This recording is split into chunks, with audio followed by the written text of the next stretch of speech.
The last resort. The emergency session of the Galactic Unity Council had been running for 18 straight hours. In the Great Chamber of Unity Station, representatives from 5 of the galaxy's most advanced civilizations sat in stunned silence as holographic displays showed the same terrifying truth. The Shadow Swarm was less than 72 hours away from reaching their homeworlds. High Counselor Vextar of the Zentari Collective pressed his elongated fingers against his temples, his pale blue skin flickering with the bioluminescent patterns that indicated deep stress. His species had evolved from aquatic creatures on a world of endless storms, developing minds that could process information faster than quantum computers. Yet for all their logical prowess, they had found no solution to this crisis. The computational models remain unchanged, Vextar announced, his voice carrying the harmonic undertones that made Zentari's speech sound like music. Every tactical simulation ends in complete system failure. The Shadow Swarm adapts to our technology faster than we can deploy it. Across the chamber, General Thraknos of the Kraxan Empire slammed his armored fist against the metallic surface of his chair. Standing nearly 3 meters tall, his species resembled humanoid tigers with cybernetic enhancements that gleamed under the chamber's lights. The Kraxans had conquered 17 star systems through superior military might, but their greatest weapons had proven useless against this enemy. Adaptation means nothing against overwhelming force, Thraknos growled, his voice like grinding stone. We should have deployed the entire fleet when the swarm first appeared in the outer territories. Now it has consumed the technology of 12 worlds and grown beyond our ability to stop it. The third member of their desperate council was perhaps the most unusual. Whisper of Stars, representative of the Etherian Collective, existed as a being of pure energy contained within a crystalline matrix. Her people had transcended physical form eons ago, manipulating reality through focused thought and cosmic energies. Yet even their mastery over the fundamental forces had failed against the Shadow Swarm. The swarm does not follow the natural laws. Whisper of Stars communicated through harmonic vibrations that translated directly into the minds of the others. It consumes not just matter and energy, but the very concepts that bind technology together. Our reality-shaping abilities become meaningless when the underlying framework is devoured. The fourth delegate, Prime Node Yithrak of the Vorthek Collective, processed this information through the shared consciousness of his hive mind species. Thousands of individual Vorthek units worked in perfect harmony, their combined intelligence capable of solving problems that would take other species decades to understand. But even their collective wisdom had reached its limits. The hive mind has analyzed 847,293 possible solutions, Yithrak reported, his insectoid features twitching with frustration. Each scenario ends with the swarm incorporating our strategies into its own adaptive matrix. It learns from our unity and turns our greatest strength against us. The final member of their council was perhaps the oldest. Keeper Zalfon of the Archivist Union had lived for over 3,000 years, his mechanical body housing one of the galaxy's greatest collections of knowledge. His species had dedicated themselves to preserving the wisdom of countless civilizations, yet all their accumulated learning had proven inadequate. In my 3 millennia of existence, I have witnessed the rise and fall of 47 distinct civilizations, Zalfon intoned, his artificial voice carrying the weight of ages. Never have I encountered a threat that renders all accumulated knowledge meaningless. The Shadow Swarm is not merely a weapon. It is an anti-concept that negates the very foundation of technological advancement. The chamber fell silent as each representative contemplated their impossible situation. The Shadow Swarm had first appeared 6 months ago in the sparsely populated outer territories. Initial reports described it as a cloud of microscopic machines, each no larger than a molecule, working in perfect coordination to dismantle any technology they encountered. What made them truly terrifying was their ability to learn and adapt with each encounter. The first military response had been swift and decisive. The Kraxan Empire deployed 3 battle fleets equipped with their most advanced weapons. The plasma cannons, gravity bombs, and quantum torpedoes had initially seemed defective, destroying vast swaths of the swarm. But within hours, the remaining nanomachines had adapted, developing countermeasures that rendered those same weapons useless. Worse, they had incorporated the technology into their own structure, becoming faster and more efficient. The Zentari had tried next, approaching the problem with cold logic and mathematical precision. They created adaptive algorithms designed to stay one step ahead of the swarm's learning curve. For a brief moment, it seemed their approach might work. Their weapons systems evolved in real time, constantly changing their attack patterns to prevent adaptation. But the swarm learned to learn faster, eventually matching and exceeding even the Zentari's adaptive capabilities. The Etherians attempted to solve the crisis through cosmic manipulation, trying to isolate the swarm in pocket dimensions or disrupt its molecular structure through reality-warping energies. But the nanomachines proved capable of existing across multiple dimensional states simultaneously, and they quickly adapted to energy-based attacks by developing absorption capabilities. The Vorthok Collective tried coordination on a scale never before attempted. Millions of individual units worked in perfect harmony, creating battle strategies of incredible complexity that should have been impossible for any enemy to counter. But the swarm learned to think collectively as well, developing its own form of distributed intelligence that matched and exceeded even the hive mind's capabilities. Finally, the archivists had delved into their vast libraries of ancient knowledge, searching for any precedent or solution from the galaxy's long history. They found weapons and techniques from forgotten civilizations, desperate strategies from long-dead empires that had faced seemingly impossible odds. Nothing worked. The Shadow Swarm incorporated each new approach into its growing repertoire of countermeasures.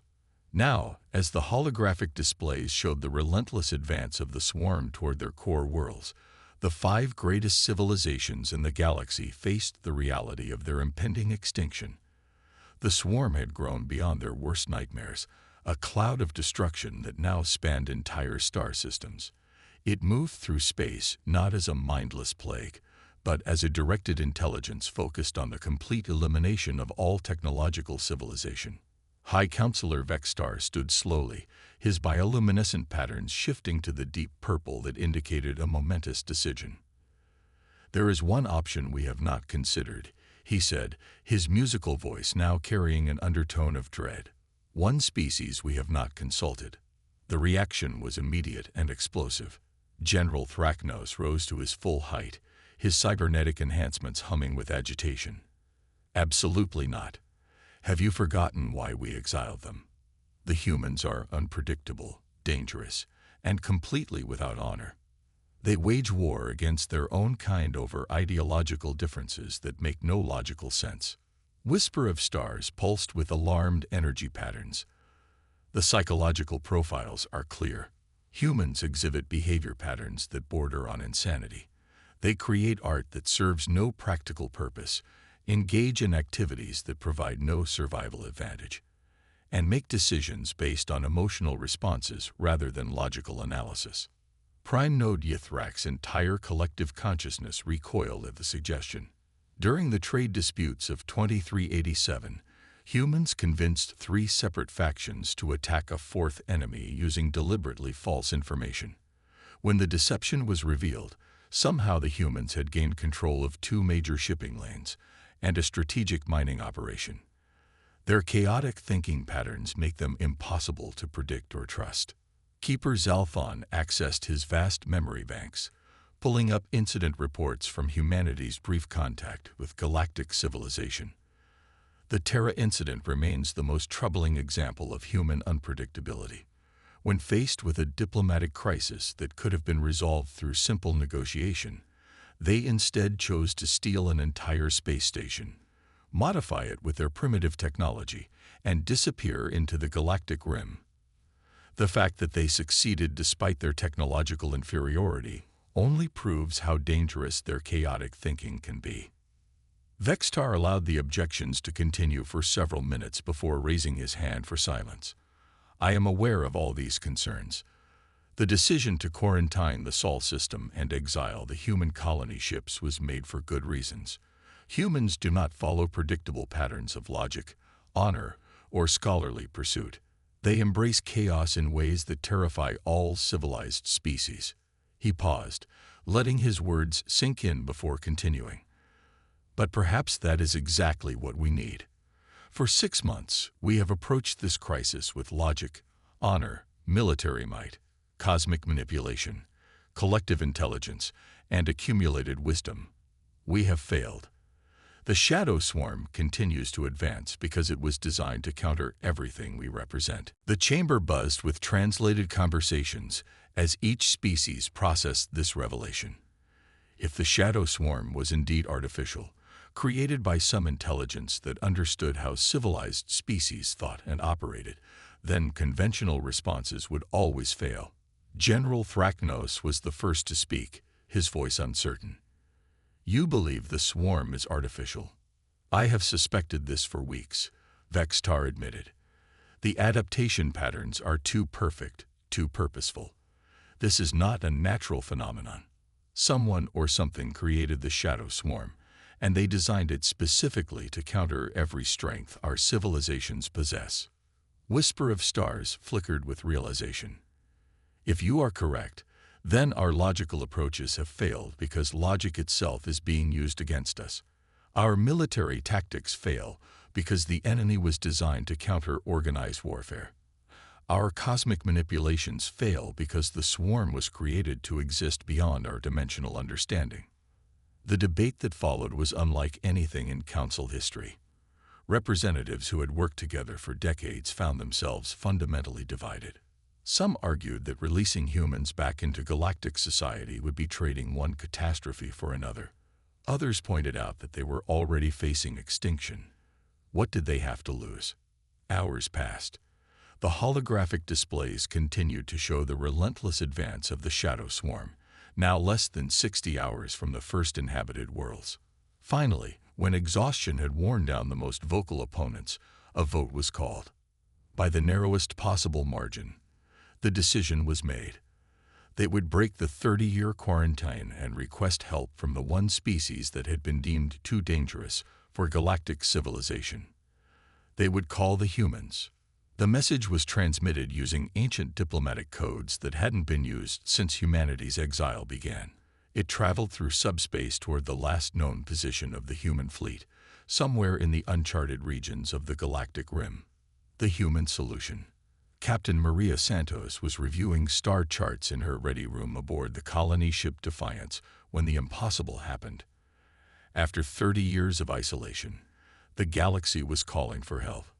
Lieutenant Commander Jackson burst through the door without ceremony, his dark face flushed with excitement.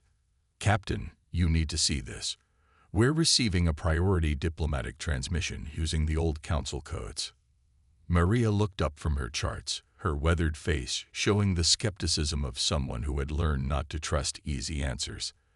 At 55, she had spent the last 3 decades leading humanity's self-imposed exile, guiding their small fleet through the dangerous territories beyond the galactic rim. Her short gray hair and steady brown eyes reflected the calm determination that had kept her people alive in the harshest regions of space. The council codes, she asked, standing slowly. Those haven't been used since the Terra incident. Are you certain they're authentic? Verified 3 times, Captain. The encryption matches our archived diplomatic protocols exactly. But Maria, the content is even more unbelievable than the fact that they're contacting us at all. They made their way to the bridge, where the main view screen displayed the decoded message. Maria read it twice before fully comprehending what the galaxy's greatest civilizations were asking of them. The shadow swarm, complete technological adaptation, imminent extinction. And they wanted humanity's help. Thoughts, people. Maria asked her senior staff. Commander Sarah Kim, the ship's chief scientist, was already pulling up technical data on her console. Her parents had been among the original exiles, and she had grown up hearing stories of the galaxy they had left behind. The physics are fascinating, Captain. Nanoscale machines that can adapt to any technology they encounter. It's like they've created an evolutionary system that operates on an accelerated timescale. The question is why they think we can help, added Chief Engineer Rodriguez, his scarred hands moving across his control panel. We've been isolated for 30 years. Our technology is primitive compared to what they have now. Lieutenant Commander Jackson leaned forward in his chair. Maybe that's exactly the point. They say the swarm adapts to advanced technology. What if our primitive approach is actually an advantage? Maria studied the technical specifications that accompanied the Council's plea. The Shadow Swarm was indeed an impressive piece of engineering, but as she read the reports of failed countermeasures, a pattern began to emerge. Every civilization had approached the problem by trying to be smarter, faster, or more powerful than the swarm. They had engaged it on its own terms and lost. Set course for Unity Station, she ordered.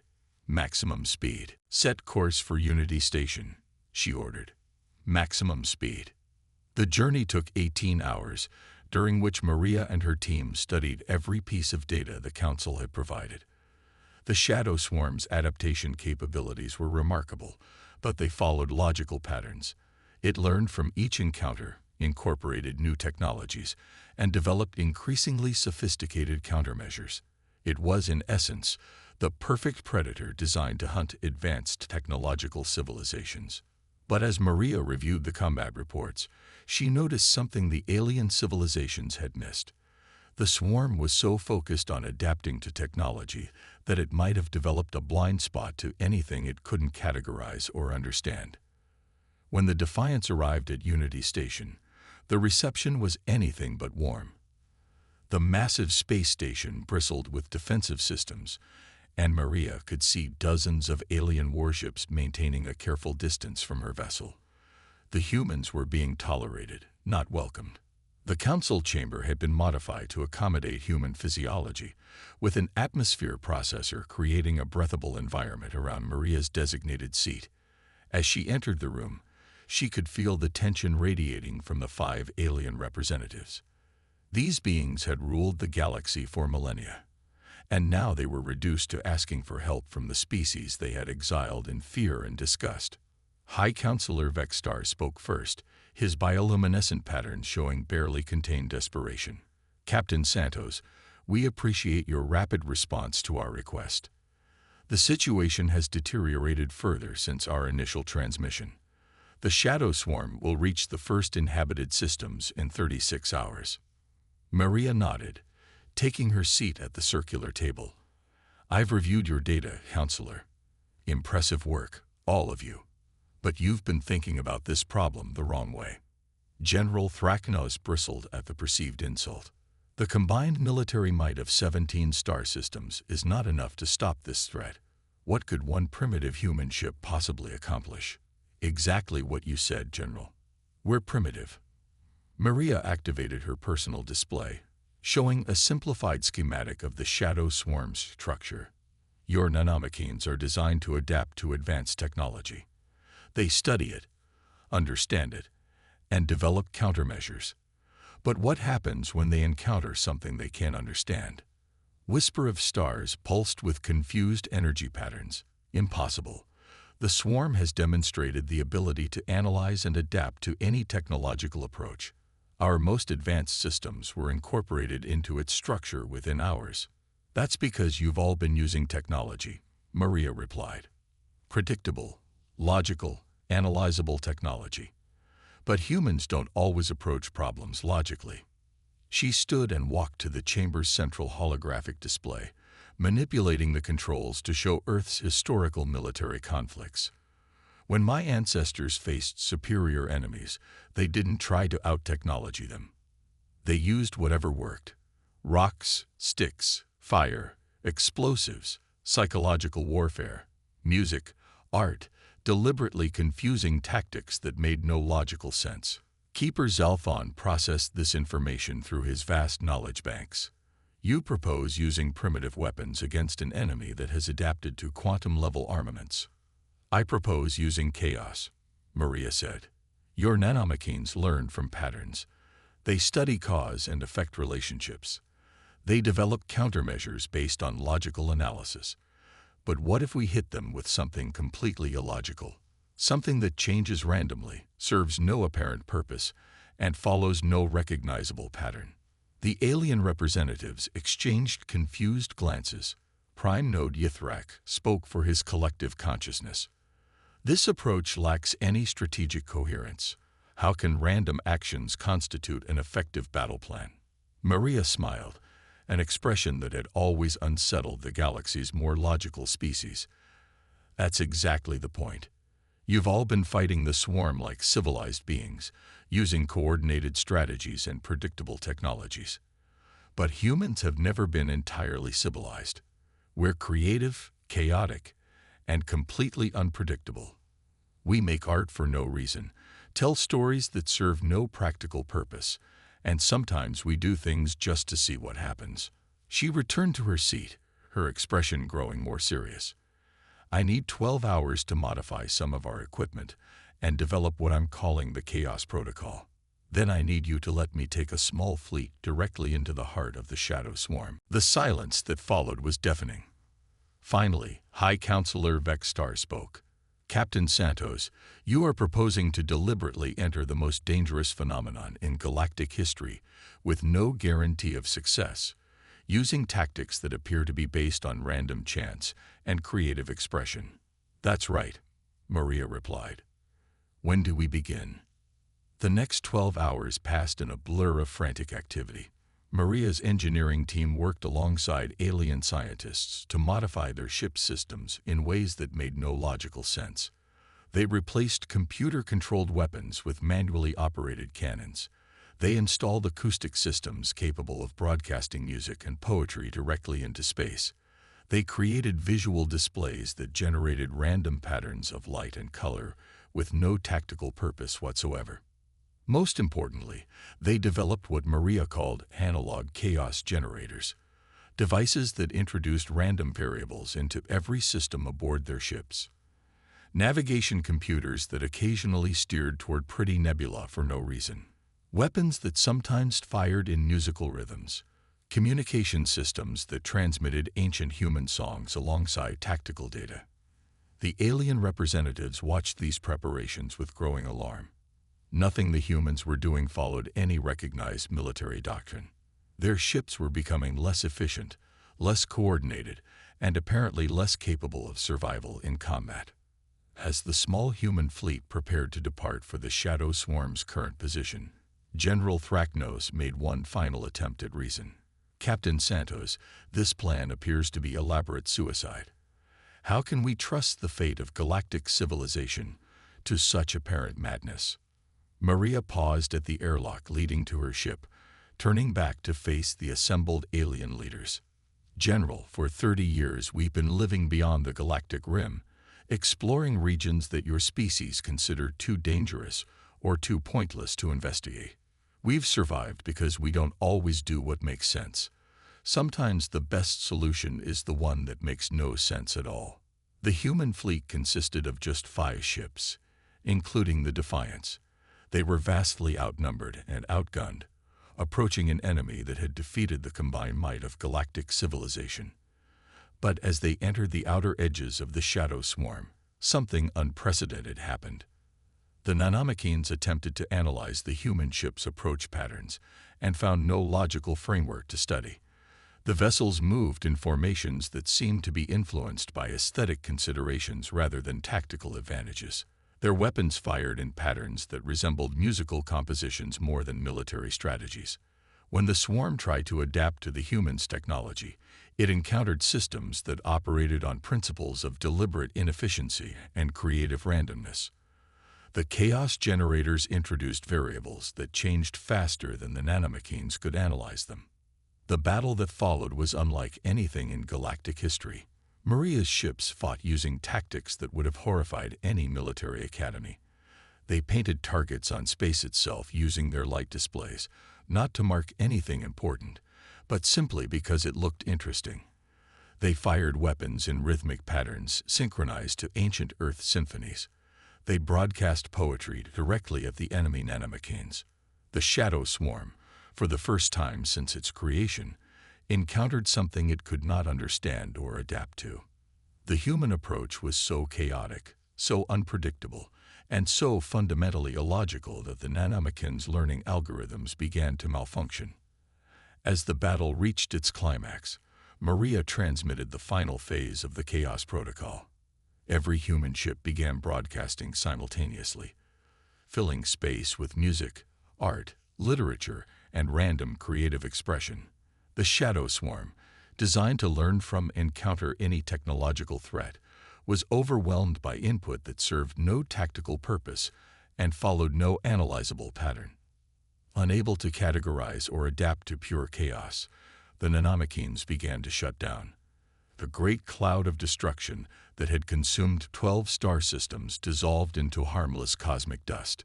In the aftermath, as the alien civilizations celebrated their unexpected salvation, High Counselor Vextar transmitted a message to the human fleet.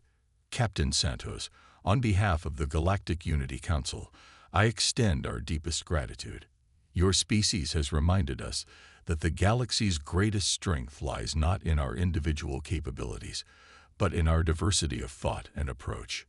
Maria smiled as she composed her reply. Counselor, we humans have learned something during our exile. Sometimes the best way to solve an impossible problem is to approach it in a way that makes no sense to anyone else. The galaxy is big enough for all kinds of thinking, logical and chaotic alike. As the human fleet was escorted back to Unity Station, no longer as exiles, but as welcome members of galactic civilization, Maria reflected on the irony of their situation.